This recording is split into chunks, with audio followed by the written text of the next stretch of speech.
Good afternoon, Warriors. Today is the last day of April. That's right, it's Tuesday, the 30th of April, 2019.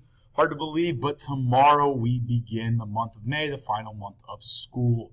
Before we get going with that, guys, just a few things. Number one, math. You need to review all air prep materials. Go to bed early. No 1:30 a.m., no 5 a.m. going to bed.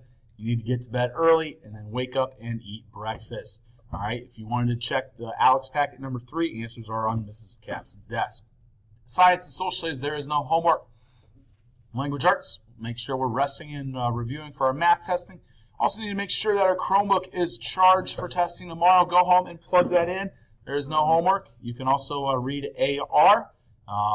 Once we get through these next 2 days, we will then hammer home for the remainder of the month of May and look forward to a great end of the 6th grade.